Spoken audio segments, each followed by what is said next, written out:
dentro, eu simplesmente faço uma projeção dessa copa. Então eu sei que a raiz cresce exatamente até aqui. Por isso que quando eu tenho uma vegetação exuberante, por exemplo, como a Amazônia, cada árvore interfere uma na outra. Então a copa dessa terminando já começa a outra, não tem espaço aqui para passar o sol, tá? Então uma coifa já encontra com a outra aqui. Uma raiz já encontra com a outra. E aí vai dando uma ramificação dentro do solo que segura toda aquela vegetação. Quem é aqui que é da Amazônia? Alguém aqui é lá do norte? Onde está? Não. Então tu vai me dizer. Na Amazônia não tem solo. É rocha embaixo. Como é que aquela vegetação consegue sobreviver? Aquela vegetação é autofágica. Ela se alimenta dela mesma. Então a galharia, as sementes, os frutos, tudo que cai no chão apodrece e aí se alimenta daquilo mesmo. Porque logo embaixo já está rocha. Mas não é a rocha que vocês pensam. É um solo muito duro, muito compacto, tá? Que não permite a passagem mais de nutrientes, ou pior, perdeu todos os nutrientes. Eu falei para vocês que boa parte do Brasil está em clima tropical. O que significa que é em clima tropical? Significa que o Pedro Vaz de Caminha já mentiu quando mandou a carta para do Manuel. Por quê? Clima tropical, os elementos alcalinos e alcalinos ferrosos, eles não aguentam umidade, não aguentam água, eles são lixiviáveis, são laváveis, eles vão embora com a água, com a umidade. O que sobra daquela rocha? O que sobra no solo? Sílica, alumínio e ferro. E às vezes manganês. Mas o manganês não faz parte daqueles 8 elementos químicos mais abundantes. Mas dos 8 elementos químicos mais abundantes, só sobra sílica, ferro e alumínio. E eu vou dar que nutrição que eu vou dar para as plantas. E aí forma o chamado chapéu de ferro. Vocês vão chegar num solo muito duro, pega o martelo e dá uma cacetada naquele solo. Ele faz o som metálico, mas metálico de metal mesmo, não é aquele plim que a gente faz quando bate na rocha. Não, é metálico, como se eu estivesse batendo um sino. Vamos ver outra coisa que serve a geologia, mesmo que seja empírico. Todos vocês já ouviram falar nas entradas de bandeira, né? Foi quando na história brasileira começou assim para o interior, se saiu do litoral e foram explorar o interior. Uns dizem que foram atrás de esmeraldas, os caçadores de ouro, essas coisas todas que tem na história. Mas vamos pegar aqui geologia mesmo, não vamos atrás de esmeralda e ouro, porque se fosse assim eu era milionário, todo geólogo era milionário, era fácil. Tá? Vamos pegar geologia. Como é que esses caras foram para o interior? Por onde que eles andavam? Porque eles andavam sempre com muito peso. Era o cavalo, cheio de armamento, e os burros de carga levando barraca, alimento, água, etc, etc, etc. Como é que eles conseguiam andar por aí? Eles pegavam as trilhas do chapéu de ferro, principalmente na zona de Cerrado, porque era muito fácil encontrar banhados, porque eles não conheciam o terreno. Então, banhado, tinha que atravessar um monte de rio, e todo esse material se afundava às vezes. Areia movediça. Tá? Então eles procuravam as trilhas. Onde é que ficava o chapéu de ferro? As cristas mais altas dos morrinhos eram feitas desse solo muito duro. Então eles aproveitaram a trilha por ali. Então eu vejo que até empiricamente a gente sabe que isso acontece. Tá? Os engenheiros civis hoje em dia, para mostrar as histórias, infelizmente não pensam nisso. Não sabem disso. Tá? Mas os caras das entradas bandeiras lá no passado sabiam. Os índios sabiam. Os índios, quando andavam em trilhas, quando eram nômades, eles procuravam essas trilhas em solo totalmente resistente. Tá? Então eu vejo que o temperismo mostra várias facetas de coisas que são determinantes na nossa história, tá? No nosso dia a dia. Vamos pegar outro exemplo de temperismo biológico. Alguém aqui mora em zona de praia, que tenha morro? Não? Mas já tiveram na zona de praia que tem morro? Já foram no Rio de Janeiro, já viram Leme, Pedra da Gávea, o Arpoador, Leme, Praia Vermelha.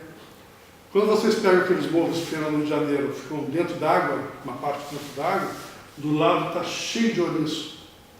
E o ouriço faz o quê? Ele escava por 2 motivos. Primeiro, para comer.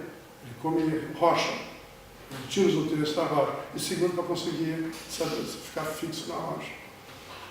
Então, por isso que eu estou dizendo que é localmente. Então, são coisas que acontecem com as rochas de maneira muito localizada, mas destroem a rocha ao longo do tempo. São capazes de causar grandes danos. Certo?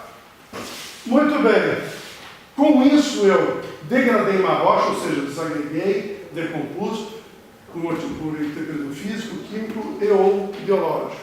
Gerei os sedimentos. Então, os sedimentos são essas partes da rocha que agora estão soltas.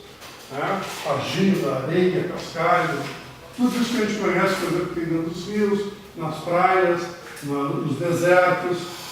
Então está tudo solo, para está tudo solto. Muito bem. Só que esse sedimento é um material agora que está solto, muitas vezes está embebido em água, e portanto ele está pronto para ser transportado assim que tiver um agente passível disso. Então, ele vai poder sofrer agora um transporte.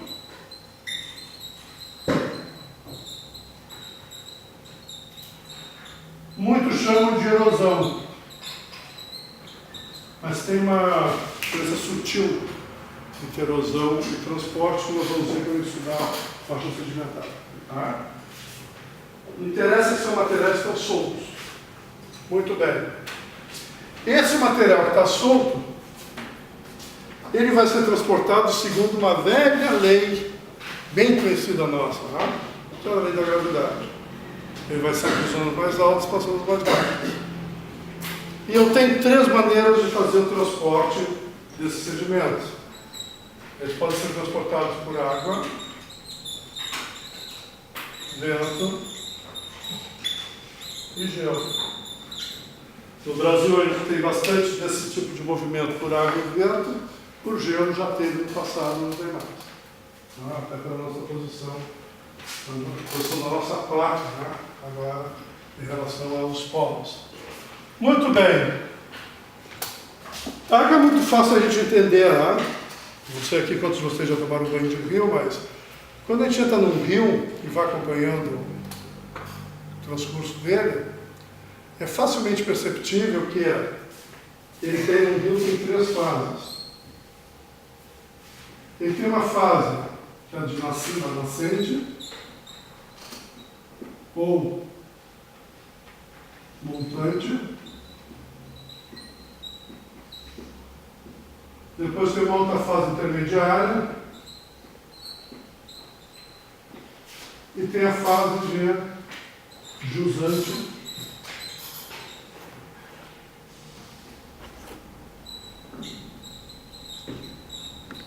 Ou de foz. Muito bem, o que acontece aqui?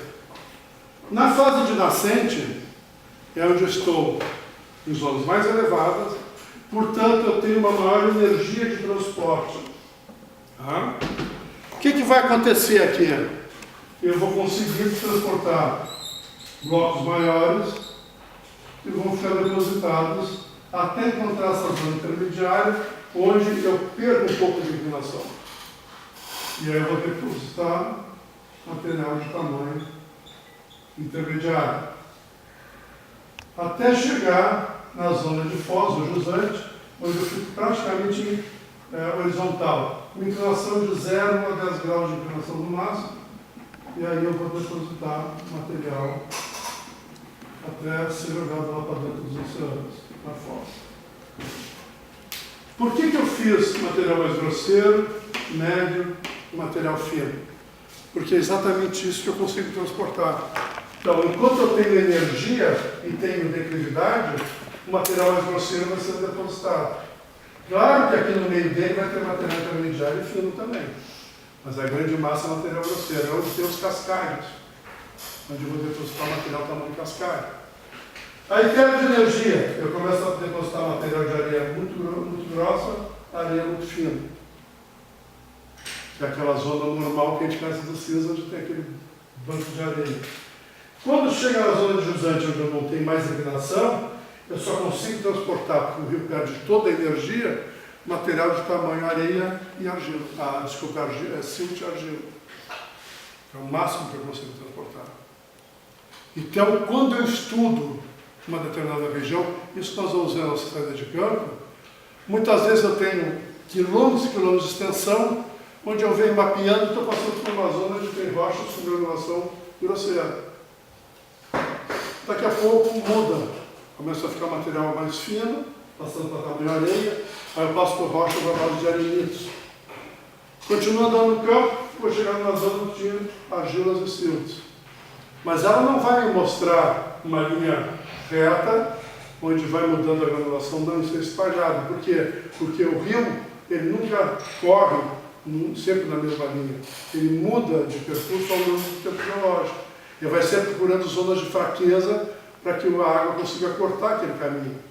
E, portanto, eu vou ter níveis de arenito, níveis de conglomerado, que são a base dos cascalhos, nível de argilitos e siltitos, por grandes extensões. Vamos pegar um exemplo de uma zona que nós vamos visitar, que é a chamada Formação Rio Bonito, onde tem o carvão.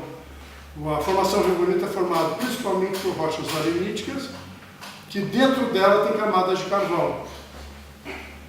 Mas como é que eu tenho essa mesma rocha em Candiota e tenho essa mesma rocha lá em São Paulo?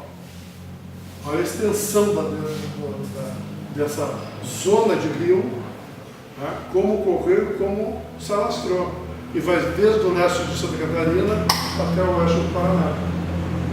Então veja que não é uma pouca coisa, né? Eu tenho uma bacia hidrográfica, que pode ser comparada até da Amazônia hoje, né, que percorria grandes áreas da construção do seu material. Mas como é que eu vou entender isso? Vou entender à medida que eu vou mapeando. Tá? Se eu pegar uma rocha pura e simples no campo, se assim, isso aqui é um arenito, não diz nada.